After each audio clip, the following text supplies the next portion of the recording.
What's going on, y'all? Welcome back to another episode where we're talking about some of the most major headlines that you've seen in the news. Today, we're going to be hopping the pond and we're going to be talking a little bit about the English Parliament. We're also going to be talking about some politicians here at home, as well as a bit of a light at the end of the tunnel. So, as I said, our first story is coming from the English Parliament. Now, different from the way the US is set up, they use a prime minister, not a president. And the prime minister is the head of the legislative branch, who is currently a person by the name of Keir Starmer, who represents the Labour Party, which is seen as left of center of the political aisle. Now, the Labour Party has some very low approval ratings at the moment. Now, this has been quite controversial regarding the future of British politics and where things could be going moving forward. Now, Keir Starmer has a current approval rating of 20%, and he has a net approval rating of negative 43%. Now, this makes Keir Starmer among the least popular uh, heads of government in the entire Western world. Now, compared to the United States with President Donald Trump, who currently has a real clear polling average of around 42%, and has been in the range of 40 to 45 for a decent amount of time. So the president of the United States is over double the popularity of the British prime minister. Now, the Labour Party as a whole has an approval rating of 19%, with a net approval rating of negative 45%.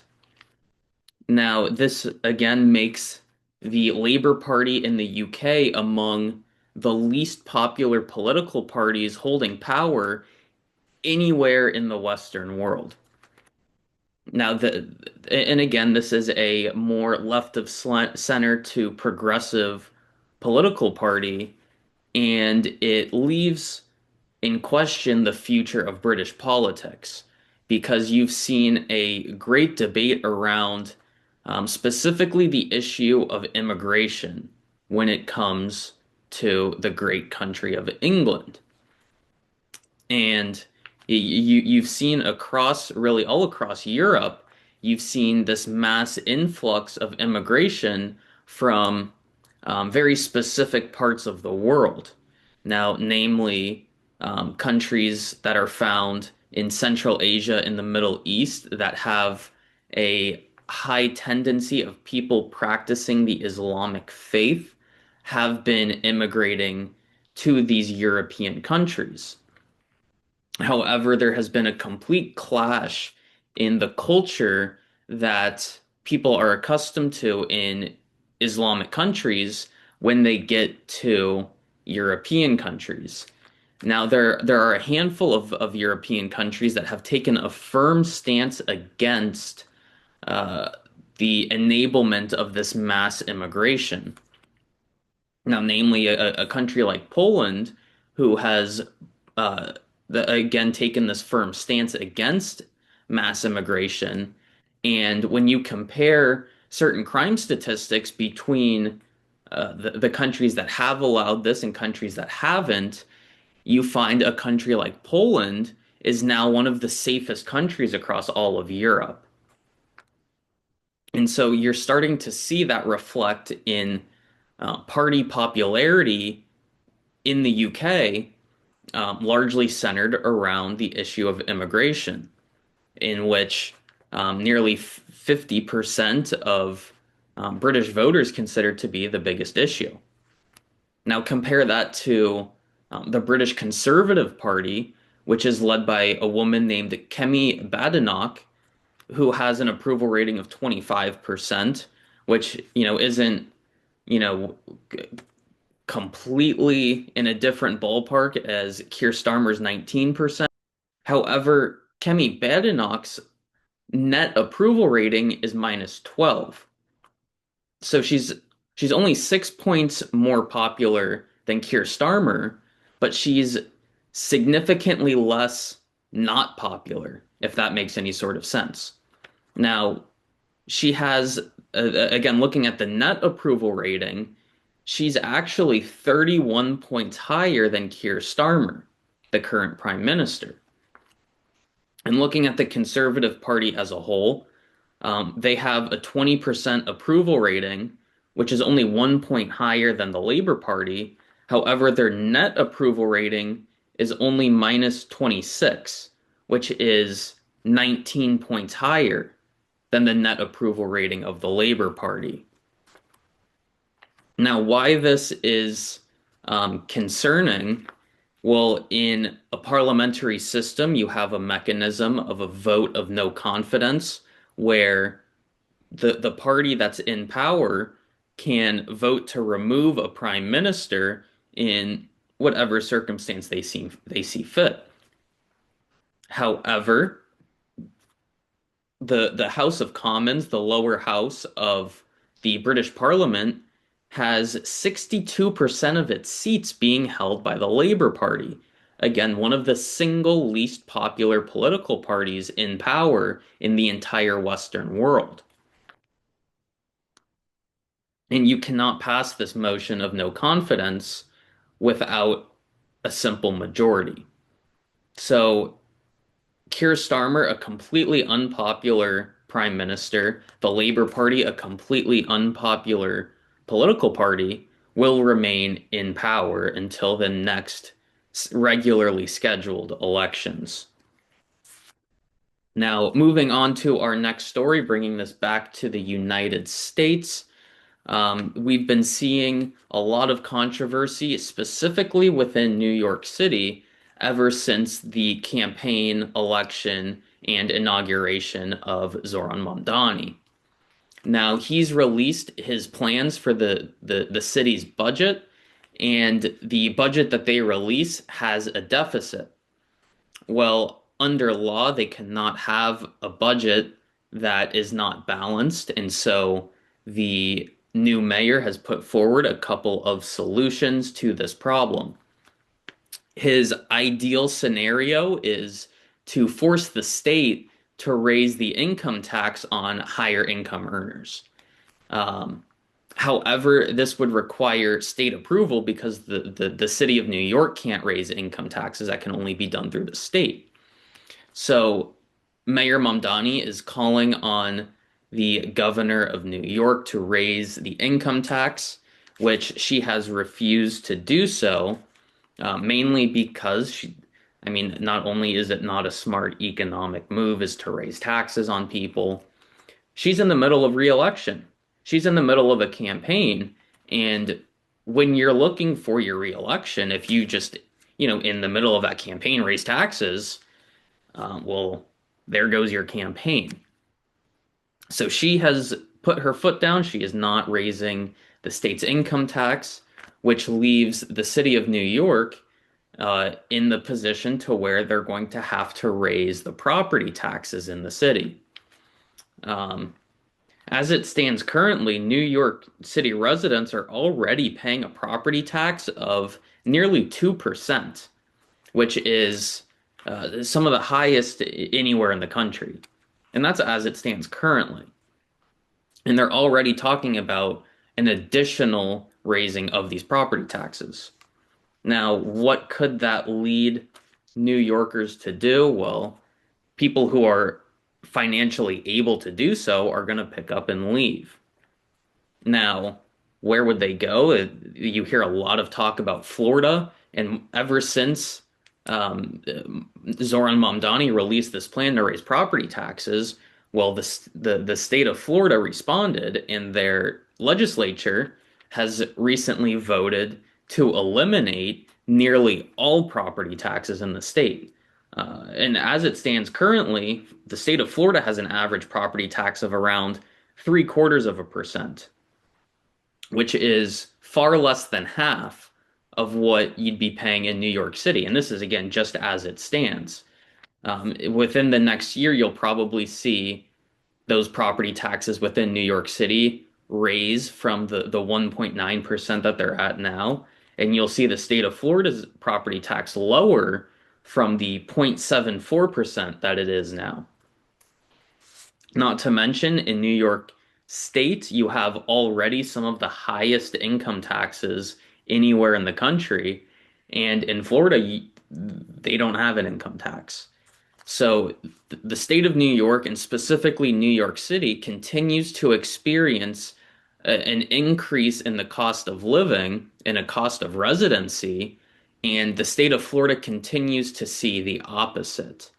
So the future of New York City is still in question. I don't foresee a lot of um, rising entrepreneurship that's going to be happening in New York City, considering this high cost of living. I mean, at a certain point, it becomes unaffordable to be wealthy in New York, specifically in New York City. And so you're going to see people, as they've been doing, continue moving to states like Florida or a state like Tennessee, where you've got a 0.5% property tax without an income tax, or a state like Louisiana, where you've got a slightly above a 0.5% property tax with a 3% income tax. Because, again, in a state like New York, you've got almost 11% a tax on the top income earners. In a state like California, you've got a 13% income tax on the top earners. Well, at a certain point, they're just not going to pay it. And they're going to move to a state where they can keep more money within their company, within their own personal portfolio. And the quality of living in a state like Texas, Tennessee, Louisiana, Florida is not that far off from what you'd be getting in New York or California. So this is a trend that you're going to see continue at least for the upcoming years to come. Um, well, furthermore, on the issue of why you don't elect socialists to office, AOC has recently made a fool out of the United States, and more specifically herself, at a conference in Germany. Now, she was asked some pretty basic questions on where she stands on certain issues, where she'd like to see Europe and America move in when economically, specifically, and politically into the future. Now, she was asked what she would do if Taiwan were to be attacked by China. And she had no idea what to say. I mean, she's said that she was just thinking. It only takes a second or two to put a sentence together, to formulate, or to have your opinion, to put words behind what it is you think about the issue. But when it takes nearly a minute to get anything out, it's because on the spot you're having to think of what you feel about that issue, because chances are you haven't put much thought into it before. And so she froze when she was asked this pretty basic question. And I mean, it's really not that hard of a question. Put it this way: the adversary of your country invades an ally of your country. That's not a hard answer to give. Of course, you're gonna support them. You're gonna do so in a way that doesn't make the conflict any worse, but you're certainly going to help that country as is fit. It's not a hard answer to give, and she didn't even know where to start. That's a problem for someone who's holding federal office, someone who's has a vote on federal law, who can't even answer basic questions regarding U.S. diplomacy. And this is someone that the Democratic Party is trying to promote as a future presidential candidate. That's a problem. That's a pretty major problem. Now, furthermore, within her gobbledygook of socialist jargon, she from German soil blames Israel, a Jewish state, for committing genocide. Now, again, this is embarrassing. It's embarrassing. You're going to accuse the Jews of committing genocide while you're seated at a panel in Germany. I mean, that is a complete lack of awareness. That is having no understanding of where you're at, what's going on, and who people are. And to think that that came out of the mouth of an American, I mean, to me, it's humiliating. Watching her give this conference was embarrassing to be an American and to see someone from our country have something to say, and it was that. Again, you just can't have that happen. Now, furthermore, within her gobbledygook, she advocates for countries to engage in class-based politics, which of course is straight from the theories and philosophy of Karl Marx, the founder of modern day socialism and communism.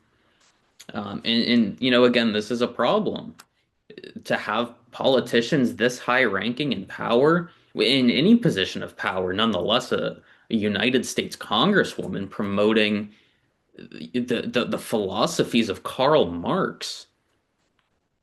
And really what this would do is it would just lead Europe, it would lead the United States backwards into the opposite direction of the development that we've had, and it would really just undermine Western society, which, as we've talked about on this program before, is the ultimate goal of the current progressive movement, is to undermine the values that have built the West, namely capitalism and Christianity. Now, to give a brief little synopsis of socialism versus capitalism, within a socialist order, or more known as communism, this is when the government is in control of the distribution of goods. And the opposite in a capitalistic society is when private entities are controlling the distribution of goods. Now, in terms of examples of both working out, well, you can't find an example of socialism or communism working to the benefit of a country, though there are examples of highly wealthy countries that have turned from a more free market society to a communist order. Countries like Venezuela, countries like Cuba. And there's even a great example of Ethiopia. Now, and this is my favorite example, is Ethiopia. From 1930 until 1974, there was an emperor of Ethiopia, a man by the name of Tafari Makonnen. Now, more formally, well, more generally known as Ras Tafari, and more formally known as Haile Selassie I. I would consider this to be one of the greater world leaders in modern history. Now, under his tenure, Ethiopia saw rapid development. Just in the years that he was emperor, they expanded their country to things like international trade and international diplomacy, specifically targeting doing business in Europe. He established the first university in Ethiopia. He was he led the charge to develop the Organization of African Unity. He led Ethiopia to becoming a founding member of the United Nations. And so, I mean, you can just a handful of examples. There's plenty more things he did in his tenure, but you can see that Ethiopia was taking some very significant steps towards development. However, he was assassinated in 74 by the Soviet Union when they invaded Ethiopia. And ultimately, Ethiopia was taken over by the communists. Then the communists had an agenda to spread their philosophy through war. And so that they take over Ethiopia, and the first thing they do is they collectivize the most major economic industry of the country, which was agriculture, and an industry that really undergirds a society is where you get your food from. And in Ethiopia, that also happened to be their most major industry. Now, very quickly thereafter, Ethiopia fell into a major widespread famine that left millions dead, millions more left in life-threatening condition, and completely collapsed the Ethiopian economy. And if you look at Ethiopia today, are they this rapidly developing country? No, they're not. They're a third world country, and they are projected to be one for many years to come. So you have a country that was leading the charge of development in Africa, specifically East Africa, and providing a model for countries to follow in the third world. And in one fell swoop, it only took about 20 years. The country completely collapsed because they were taken over by communist rulers. So, I mean, if you want any more examples, you can look at Venezuela, you can look at Cuba, you can look at the stark difference between South and North Korea. But in terms of one that really makes it obvious and one that a lot of people really haven't heard of, look into what happened in Ethiopia. You can see the development of the country under Rastafari, and then you can look at what happened in the time that they were controlled by what was called the Derg. But again, turning this back to what happened with AOC's speech in Germany, the ideals that she's promoting are not the ideals of Emperor Tafari. She is promoting the ideals of the communist rulers who took over the country and led them into famine. So I'll let you decide which side of that argument you are on. But chances are, if you are on the side of the communist, you were either not paying attention or you are knowingly choosing the wrong side. However, as I mentioned, we do have a light at the end of the tunnel that goes by the name of Marco Rubio. Marco Rubio was also in Germany and gave a speech that, much to the delight of Americans and Europeans, was a very unifying message, a very powerful message, and a message that made clear the motivation of the United States and their relationship with Europe moving into the future. Now, it really came off as a bit of a rallying cry of let's all join together and let's fight for something. And what he's calling for this alliance between nations to fight for are the values, the shared values, the shared culture, and the shared beliefs that built our societies. He highlights things like our shared history. He says that the US and Europe belong together. Rather romantic considering he gave this speech on Valentine's Day. He says that we were connected spiritually and culturally. And he fortifies the alliance that we have militaristically between the Europeans, between the Americans. And again, it says that it goes deeper than just joining together for the sake of security, and talks about what it is that we're keeping secure. And again, he highlights the fact that we have this shared history, that we have these same beliefs, these same values, and this really deeply shared culture. And so that's what it is we're protecting. We're not aligned just for the sake of security. We're aligned to protect something that's important. And the speech went over very well. From what I've been able to see, this was a very successful speech. The only people it wasn't popular with were, people like AOC. people who were not really taking seriously at this moment. In the words of Louisiana Senator John Kennedy, the reason that there are directions on the shampoo bottle is for people like AOC. But as I mentioned, there were some reactions from some high-ranking Europeans. For example, the European Commission president said that she was reassured by this speech and agreed that strong European alliances is the most desirable outcome. Now, again, this is a very positive reaction to see some of the highest ranking persons in Europe calling this reassuring because as much tension as there may be with tariffs and again like immigration, people having different views on different issues. Well, this is one of the very few parts of the world where we're even able to have those disagreements.